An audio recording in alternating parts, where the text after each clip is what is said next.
জানত তোর মার তো অনেক খারাপ অবস্থা, সবাই ধরে তোর মার হাসপাতাল হয়ে গেছে, তুই তাড়াতাড়ি আয়। কি কস? আমি তো সকালবেলা মারে ভাড়া দিকে আইছি।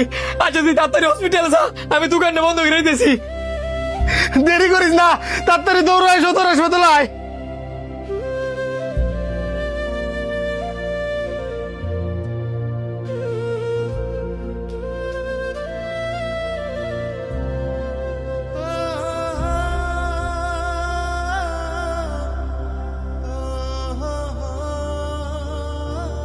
হ্যাঁ মুরব্বী, মুরব্বী,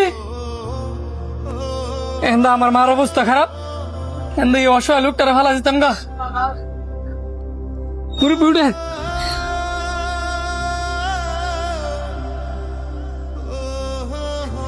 কি করি অনে, না পারতাছি লোকটারে ভালা যেতাম, না পারতাছি মারানো যাইতাম, দোকানে একটা লোকও নাই যে আর রাইখা যাম। এক কাজ করি, বয়ে না থেকে এই লোকটা লেগে একটা ডাক্তার ডেকে লই।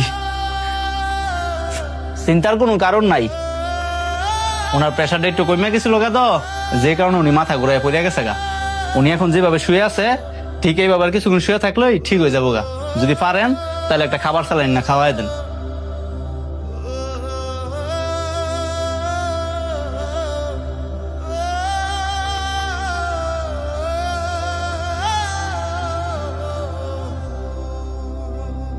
বাবা, তোমার অনেক ধন্যবাদ আমার এত বড় উপকারটা করার জন্য। কাকা ধন্যবাদ দেওয়ার কিছু নাই, মানুষই তো মানুষের জন্য। আপনি অনেক ঠিক আছেন? একা একা কি বাসা যাইতে পারবেন? যাইতে পারমু তো বাবা, তোমার চোখের মধ্যে পানি কেড়ে। আমার মাটা অনেক অসুস্থ, আমার বন্ধু আমার কয়ে গেছে আমার মাটা নাকি হসপিটাল লেগে গেছে। হ্যাঁ নই যাইতেছিলাম, রাস্তায় যাওয়ার পথে আপনি অজ্ঞান হয়ে বেড়ে গেছেন গা। মানে আপনিও তো আমার বাবার মতোই, আমার বাবার বয়স।